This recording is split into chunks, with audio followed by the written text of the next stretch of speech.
Olá, ouvinte. Eu sou o professor Pedro Ana Júnior e hoje a gente vai estar falando, né, continuando o tema planejamento tributário, e hoje eu vou falar da questão da redução de capital, né, que é uma possibilidade de você, uma alternativa que o contribuinte tem para poder minimizar ou reduzir a tributação do ganho de capital na alienação de bens, né? Então, em vez de fazer a venda pela pessoa jurídica, se faz uma redução de capital e vende pela pessoa física. Então, esse é o objetivo aí da aula de hoje. Então, esse planejamento tributário na redução de capital é um item que é interessante a gente estar analisando, porque existem algumas atuações efetuadas pelo fisco no sentido de autuar o contribuinte e desconsiderar essa operação que é praticada.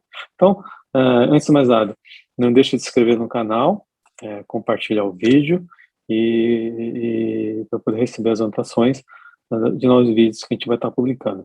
E também não perca a oportunidade de adquirir 2 livros que eu entendo que são essenciais para quem milita na área do direito tributário, que é o curso de imposto de renda da pessoa jurídica e o manual de contabilidade para advogados, tá? Então, são 2 livros essenciais que devem ser adquiridos para quem quer militar nessa área, tá? O link da descrição vai estar nesse vídeo. Então, a redução de capital. Então, a redução de capital, antes de mais nada, qual que é a base, né, legal, o que que a lei determina,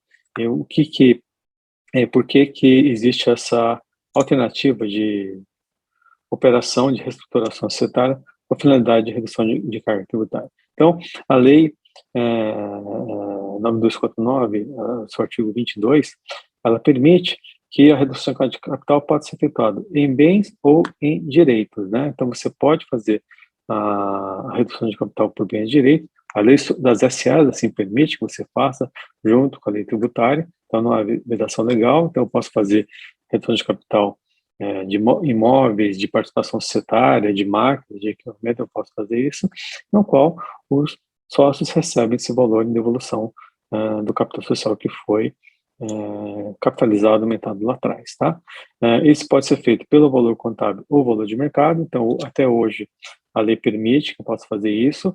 É importante destacar que o projeto de lei 2337 de 2021, ela estava prevendo uma hipótese de alteração na legislação tributária, de maneira que ela obrigava o contribuinte, toda vez que ela fizesse a redução de capital, que a redução de capital fosse efetuada a valor de mercado, tá? Quem quiser saber um pouco mais sobre esse projeto de lei, tem um vídeo aqui no canal que eu comento sobre esse projeto de lei da reforma tributária do imposto de renda, e se esse projeto de lei fosse aprovado, ia dar margem a uma discussão jurídica, porque, na verdade, você está antecipando para a tributação do imposto de renda, que você estaria antecipando uma tributação, né, de algo que ainda não ocorreu, que é a antecipação da reconhecimento desse ganho de capital ao valor de mercado, sem que ter uma efetiva alienação, né? E o que é importante, né? Verificar que se esse lucro, quando ele foi capitalizado, se ele sofrer redução de capital, ele pode ser tributado ou não, tá? Então, se ele foi um lucro capitalizado, gerado de 93 a 95, quando da sua redução de capital, ele vai ter uma tributação na fonte de 15%. O lucro gerado a partir de 96 e capitalizado, né, como o lucro ainda é isento da tributação, na sua redução de capital não há que se falar na tributação, não tem que se falar em fonte, né? Também vale a pena comentar que esse projeto de lei, né, 2337 de 2021, que visava a reforma do imposto de renda, também visava, previa a tributação do dividendo, né, volta à tributação do dividendo, uma alíquota de 20%, infelizmente esse projeto de lei ainda está suspenso, tá? O prazo, né, da redução de capital para que ela tenha validade, nos termos da lei das SAs, é 60 dias, né, previsto pela Lei 6.404/76, Lei das SAs, ou 90 dias, previsto no Código Civil, né, que se for um período limitado. Então, o credor, ele tem um prazo de 60 a 90 dias para poder questionar a operação e pedir até a nulidade da operação, né? Então, sem passar o decurso desse prazo, a junta comercial não aprova a operação, não registra o documento que aprova a redução de capital. Então, esses pontos são importantes, a gente está comentando para vocês entenderem, né, o que está por trás dessas autuações efetuadas pelo Fisco Federal e também o planejamento tributário que está sendo efetuado pelos contribuintes. Eu diria que nem é um planejamento tributário sofisticado, não é nada de ser um grande gênio para fazer isso. Na verdade, é uma alternativa, né? É uma opção que o contribuinte tem de fazer operação, que em vez de fazer pela pessoa jurídica, faria a venda pela pessoa física. Tá?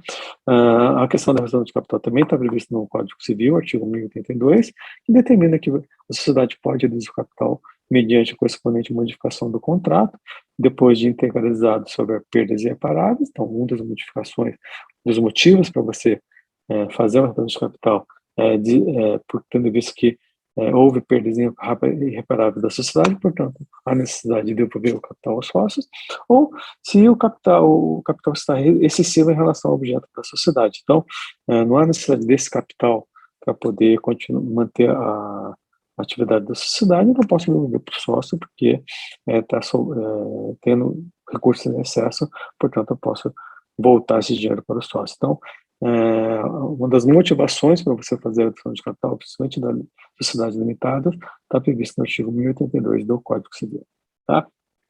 E aí, por que se faz essas operações? Por que houve essa busca, né, e pelos contribuintes em vez de fazer a venda da participação societária de um bem pela pessoa jurídica, faz através da pessoa física? Primeiro, a gente tem visto que existe um movimento muito grande por parte das autoridades fiscais de cada vez mais fechar as portas dos planejamentos tributários. Então, as operações estão cada vez mais restritas, cada vez menos opções para o contribuinte para fazer algum tipo de alienação de participação societária, tipo de alienação de ativo, sem que haja tributação, sem que você possa fazer a redução dessa tributação dessa carga tributária. Então, normalmente, o que você vai ter? Você vai ter uma estrutura que você tem de um lado o comprador, que vai ser normalmente uma pessoa jurídica, pode até ser uma pessoa física, e do lado do comprador você vai ter normalmente uma empresa operacional, que ela é objeto da alienação, ela é controlada por uma pessoa jurídica que tem, por sua vez, sócios controlando essa outra pessoa jurídica, tá?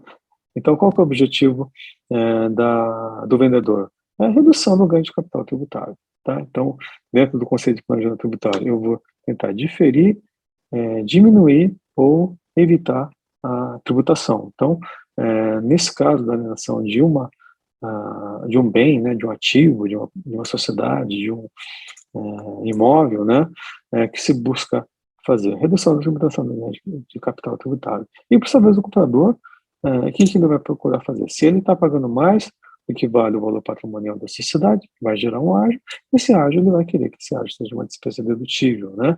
Então, ele vai tentar fazer uma operação para poder fazer essa aquisição e transformar esse ágio em despesa dedutível. Então, o que acontece nessa estrutura aqui, né? Se a empresa que vai ser objeto da venda, que é a empresa B, ela for vendida dessa estrutura, pela pessoa jurídica, o que vai acontecer? Essa alienação vai ter uma tributação no ganho de capital, ou seja, a diferença entre o valor do custo contábil para o valor da alienação vai gerar um ganho de capital na pessoa jurídica. Esse ganho de capital vai ser tributado, né, pelo imposto de renda, né, a diferença entre custo de aquisição e o valor da alienação. Então, vamos imaginar que eu tenho uma empresa que contabilmente vale 100 mil, estou vendendo por 10 milhões, eu vou ter um ganho de capital de 9 milhões 900 mil reais. Então, sobre isso, seja qual a tributação, né? Se for pessoa jurídica, seja ela lucro presumido ou lucro real, vai ter uma tributação pelo imposto de renda de 34%, ou seja, 25% de imposto de renda, 15% de alíquota mais 10% adicional, da parcela que está passando de 240 mil reais, e 9% de contribuição social sobre o lucro. Então, vai ter uma carga tributária de 34%. 34% sobre 9.900.000 é quase 3 milhões e 400 de imposto de renda nessa operação. Então, qual seria uma alternativa que se poderia fazer para fazer a minimização da redução dessa carga tributária? Então, uma das opções que é efetuada, né, seria, antes de fazer a venda, fazer a redução de capital, de maneira que a participação societária da empresa B, que está contabilizada na empresa A, que é um ativo da empresa A, seja devolvido para a pessoa física física passa a ser dona da sociedade B. Então, após a redução de capital, qual seria a estrutura societária? Pessoa física controlando a sociedade A, a sociedade B, e a pessoa física fazendo a venda dessa participação societária para a pessoa jurídica, que é a compradora. Então, se eu fizer isso, o que vai acontecer? Eu vou ter uma tributação desse ganho de capital a uma alíquota de 15%. tá? Então, faça a redução de capital ao valor contábil, porque a lei sim determina, não houve alteração nenhuma ainda dessa legislação, a pessoa física vai reconhecer na sua declaração de imposto de renda esse ativo, né, pelo valor da redução de capital, que é o valor contábil, e depois vai fazer a venda por alguém de capital, ou seja, né, nesse caso, a tributação seria sobre um ganho de capital de 9.900.000, e sobre isso eu vou ter uma tributação de 15%. E o que eu fiz nessa operação? Troquei a tributação de 34 por de 15, e vou ter uma economia de 19% aí de tributação do ganho de capital. Né? E até aí, tem alguma sofisticação, tem alguma coisa de muito ousada? Não. É uma operação normal, é uma opção do contribuinte, a lei assim determina, a lei permite que você faça a redução de capital a valor contábil, e lembre-se, não é uma operação rápida que nem um caso separa. Eu não posso fazer essa operação em 2 horas, tem que esperar no mínimo 60 ou 90 dias. Se for SA, 60 dias, se for limitado a 90 dias, para que essa operação seja aprovada pela junta comercial. Portanto, não é uma operação efetuada de maneira rápida. E é a opção do contribuinte. Eu posso optar em vender pela pessoa física? Posso. Existe fraude? Existe estimulação? Existe alguma conduta inadequada? Entendo que não. Então, essa seria uma opção que seria legítima do contribuinte poder fazer para poder fazer a redução da sua carga tributária de maneira legítima. Tá? Se a lei fosse alterada e obrigasse o contribuinte a fazer a tributação, a redução de capital valor de mercado, aí a conversa seria um pouco diferente, porque existe uma legislação que assim determina. Dá para questionar o quê? Se há o fato gerador ou não do imposto de renda quando dá redução de capital valor de mercado, né? Porque, na verdade, eu estou antecipando, né, o reconhecimento de um valor que só vai ser reconhecido quando fizer a venda, tá? Então, essa seria a estrutura que se faz para fazer esse planejamento tributário. Aí, o que acontece? Existem casos que foram julgados já pelo CARF, né, de operações que contribuintes fizeram, fazendo essa redução de capital, né? É o que a gente vai comentar agora. Então, a gente tem esse primeiro caso, envolvendo uma empresa chamada CPC, na qual ela adquiriu a participação societária na SPVias, tá? Qual que é a estrutura societária da operação antes da redução de capital? Então, você tem uma empresa chamada Interbank, uma empresa uruguaia estrangeira, que ela era controladora de uma empresa chamada Vialco, que a Vialco, por sua vez, era controladora da SPVias. Então, o que foi feito? A Vialco fez uma redução de capital, de maneira que a participação societária que a Interbank tinha na SPV da Vialco passasse a ser detida pela Interbank, então a Interbank passou a ser a dona dessa sociedade, da CPVia, e ela fez a venda para a CPC e tributando esse ganho de capital a 15%, né? Então, mas a Interbank está no exterior, não mesmo no exterior, ela tem um regime tributário específico, né, na alienação de bens, né, porque a pessoa jurídica no exterior também é comparada como fosse pessoa física, então, mesmo assim, ela tributa o ganho de capital a 15%. Aí o que acontece? O fisco questionou a operação, entendeu que, na verdade, houve uma simulação, que não houve propósito de negociação nessa operação, e o contribuinte foi atuado, e esse processo foi julgado por uma baixa, negando provento, mas sempre por voto de qualidade, e também por voto de qualidade, a Câmara Superior entendeu que o contribuinte não tinha razão. Por que eles entenderam que não tinha razão? Quais são os pontos, né, que foram levados em consideração nesse julgamento? Primeiro, antes de fazer a redução de capital, o que acontece? A CPC havia feito uma oferta de compra vinculante da SPVias, tá? Então, antes de fazer a redução de capital, né, quem recebeu a oferta de compra vinculante? Não foi a Interbank, né, lá em cima, foi, na verdade, a Vialco, porque que ela era dona da sociedade. Então, esse é o primeiro ponto que levou, fez toda a diferença nessa operação. Segundo, a Interbank recebeu um CNPJ, porque ela é estrangeira, em 9 de dezembro de 2009, ou seja, depois da oferta de compra feita pela CPC. Em 16 de dezembro de 2009, que também passa a ser sócia da Vialco, né, ou seja, porque ela reconheceu através do CNPJ. Em 25 de fevereiro de 2010, a Bianco reduz o capital social, e 25 de março de 2010, o BNDES aprova a regularização societária, que aí é um ponto que o contribuinte utilizou no argumento de defesa. Olha, se o banco BNDES aprovou a operação, então o órgão regulador, né, que deveria fiscalizar, ele aprova a operação, não caberia o fisco questionar e desconsiderar, só que isso não foi levado em consideração pela Câmara Reguladora, cliente pelos fazendários, né? Aí, em agosto de 2010, a CPC adquire investimento após o grupo promover mais algum rearranjos societários, né?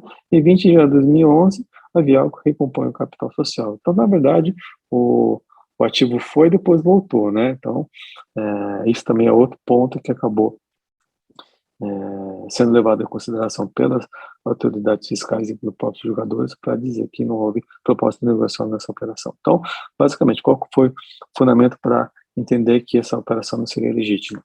Falta de propósito negocial e, segundo, finalidade exclusivamente para a redução do ganho de capital tributário. Então, na verdade, essa operação foi uma ida e volta, né, como fosse um caso de separo, para que houvesse redução da tributação do ganho de capital por parte dos participantes dessa operação, né? Então, veja, tem detalhes aí que foram levados em consideração pelas autoridades fiscais e pelos jogadores para entender que o contribuinte não tinha razão nenhuma nessa operação. Aí nós temos esse segundo acordo, né, também, que foi julgado pela Câmara Superior de Recursos Fiscais, que de uma empresa chamada Dipio, que ela era controlada por pessoas físicas, e ela vendeu, né, queria vender para uma empresa chamada Madeireiras Brasileiras alguns ativos. Então, algumas marcas e 2 produtos que a Madeireiras Brasileiras tinha interesse para poder fazer aquisição e explorar no mercado. Então, para fazer isso, em vez de fazer a venda, né, direto pela DPIL, que seria, ensejaria a tributação de 34%, o que o grupo DPIL fez? Eles aumentaram o capital de uma empresa chamada ALG, né, então fizeram aumento de capital pelo valor contábil com as marcas Madepil e Madepil 190, Madepil AC40 na ALG. Depois, o que foi feito? Foi feita a redução de capital da Dipil pela ALG, de maneira que essas marcas fossem, que a empresa ALG fosse transferida para a pessoa física e, posteriormente, a pessoa física vendeu essa sociedade para Madeireiras Brasileiras, porque em vez de comprar as marcas, elas compraram a participação societária e houve a tributação do ganho de capital alíquota de 15%, em vez de tributar da pessoa jurídica, tributou pela pessoa física. E aí o que acabou acontecendo? A Câmara Superior dos Recursos Fiscais também entendeu que, por voto de qualidade, que o contribuinte não tinha razão, e entendeu que essa operação, na verdade, foi uma operação que não tinha proposta negocial e foi feita com única exclusivamente para poder fazer a redução da tributação do ganho de capital, né? E que houve uma, na verdade, desvirtuamento dessa operação e criou um termo, né? O voto vencedor nesse caso, que a operação, na verdade, foi julgada e o contribuinte perdeu por voto de qualidade, criou-se uma figura chamada separa sem separar, né? Nós já tínhamos o caso de separa, que já foi objeto de videoaula aqui, né, no canal, e teve agora o separa sem separar. Então, o que é o separa sem separar, né? Então, pegando aqui o fundamento do voto, o que ele fala? Que no caso inteiro, a operação pode ser qualificada como separa sem separar. Isso porque o ativo objeto de alienação da pessoa jurídica é transferido para o sócio retirante, ou seja, há uma separação ativo da pessoa jurídica, na sequência, precisamente esse ativo objeto de separação da pessoa jurídica é alienado para o adquirente pelo sócio retirante, que tem uma situação mais favorável do que a pessoa jurídica a esse detentor ativo. Como você pode perceber, na realidade, o ativo nunca se separou da pessoa jurídica, foi transferido artificialmente para poder ser alienado, com o sujeito passivo com liberação mais favorável, ou seja, na verdade, nunca se separou da pessoa jurídica de fato. Separou-se da pessoa jurídica sem ter efetivamente separado, porque o utilizador se deu efetivamente entre a pessoa jurídica, que é geralmente o ativo, e o adquirente, e não entre a sócio retirante e o adquirente. É o separa sem separar. Então, essa limitação de separa sem separar. Então, basicamente, o que ele fala? Que, na verdade, essa ALG é uma empresa de veículo.